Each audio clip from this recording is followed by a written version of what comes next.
सभी भक्तजनों को मेरा प्यार भरा नमस्कार। आशा करती हूँ आपका दिन मंगलमय होगा। आज हम विष्णु भगवान की व्रत कथा एवं उनकी विधि बताएंगे। कथा और विधि को प्रारंभ करते हैं। विष्णु भगवान पूजा विधि। बृहस्पतिवार को सुबह सुबह उठकर स्नान करें। नहाने के बाद पीले रंग के वस्त्र पहने और पूजा के दौरान इन्हीं वस्त्रों को पहनकर पूजा करें। भगवान सूर्य, माँ तुलसी और शालिग्राम भगवान को जल चढ़ाएं। मंदिर में भगवान विष्णु की विधिवत पूजन करें। पूजन के लिए पीली वस्तुओं का प्रयोग करें। पीले फूल, चने की दाल, पीली मिठाई, पीले चावल और हल्दी का प्रयोग करें। इसके बाद केले के पेड़ पर के तने पर चने की दाल के साथ पूजा की जाती है। केले के पेड़ पे हल्दी युक्त जल चढ़ाएं। केले के पेड़ की जड़ों में चने की दाल के साथ मुनक्के भी चढ़ाएं। इसके बाद घी का दीपक जलाकर उस पेड़ की आरती करें और केले के पेड़ के पास बैठकर व्रत कथा का भी पाठ करें। विष्णु भगवान की व्रत कथा के अनुसार किसी राज्य में एक बड़ा प्रतापी और दानी राजा राज करता था। वह हर गुरुवार को व्रत रखकर दीन दुखियों की मदद करके पुण्य प्राप्त करता था, परंतु यह बात उसकी रानी को अच्छी नहीं लगती थी। वह ना तो व्रत करती थी और ना ही दान पुण्य में विश्वास रखती थी। इतना ही नहीं, वह राजा को भी ऐसा करने से मना करती थी। एक समय की बात है, राजा शिकार खेलने के लिए वन गए। घर पर रानी और दासी थी। उसी समय गुरु बृहस्पति देव साधु का रूप धारण कर राजा के दरवाजे में भिक्षा मांगने लगे। साधु ने जब अपनी रानी से भिक्षा मांगी तो वह कहने लगी, हे साधु महाराज, मैं इस दान और पुण्य से तंग आ गई हूँ। आप कोई ऐसा उपाय बताएं जिससे कि सारा धन नष्ट हो जाए और मैं आराम से रह सकूं। इतना सुनकर बृहस्पति देव ने कहा, हे देवी, तुम बड़ी विचित्र हो। संतान और धन से कोई दुखी होता है। अगर अधिक धन है तो उसे शुभ कार्यों में लगाओ। कुंवारी कन्याओं का विवाह कराओ। विद्यालय में बाग बगीचे का निर्माण कराओ, जिससे तुम्हारे दोनों लोग सुधरे। परंतु साधु की इन बातों से रानी को खुशी नहीं हुई। उसने कहा कि मुझे ऐसे धन की आवश्यकता ही नहीं जिसे मैं दान दूं और जिसे संभालने में मेरा सारा समय नष्ट हो जाए। तब साधु ने कहा, अगर तुम्हारी ऐसी ही इच्छा है तो मैं जैसा तुम्हें बताता हूँ तुम वैसा ही करना। गुरुवार के दिन तुम घर को गोबर से लीपना, अपने बालों को पीली मिट्टी से धोना, राजा से हजामत बनाने को कहना, भोजन में मांस मदिरा का प्रयोग करना, कपड़े धोबी के यहाँ धुलने देना। इस प्रकार 7 बृहस्पति करने से तुम्हारा समस्त धन नष्ट हो जाएगा। इतना कहकर साधु के रूप में बृहस्पति देव अंतर ध्यान हो गए।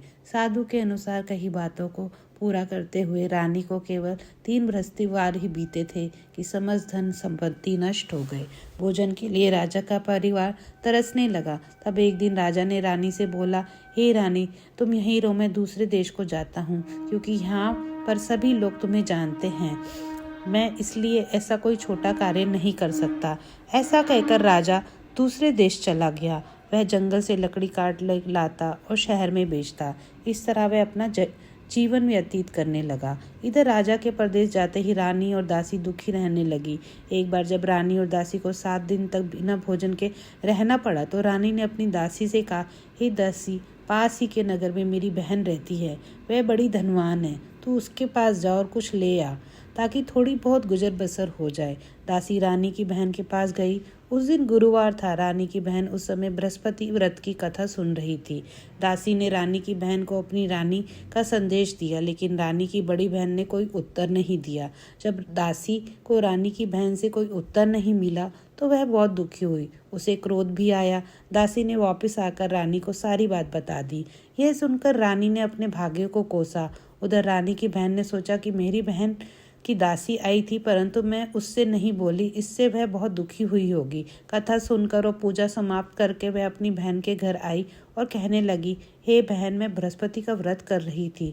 तुम्हारी दासी मेरे घर आई, परंतु जब तक कथा होती है तब तक ना तो उठते हैं ना ही बोलते हैं, इसलिए मैं नहीं बोली। बताओ दासी क्यों आई थी? रानी बोली, बहन, तुमसे क्या छुपाऊं, हमारे घर में खाने वो अनाज तक नहीं है।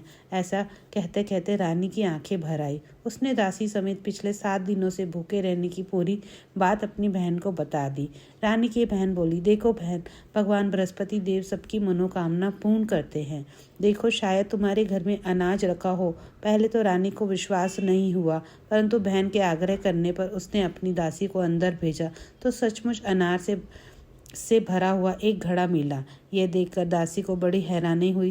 दासी रानी से कहने लगी, हे रानी, जब हमको भोजन नहीं मिलता तो हम व्रत ही क्यों करते? इसलिए क्योंकि इसने व्रत और कथा की विधि पूछ ली ताकि हम व्रत कर सके।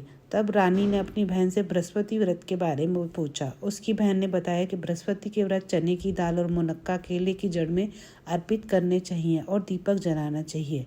व्रत कथा सुने और पीला भोजन ही करें, इसलिए बृहस्पति देव और भगवान विष्णु प्रसन्न होते हैं।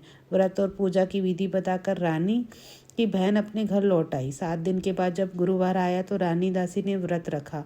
वह घुड़साल में जाकर चना और गुड़ लेकर आई, फिर केले की जड़ और विष्णु भगवान की पूजा की। अब पीला भोजन की चिंता को लेकर दोनों बहुत दुखी हुई।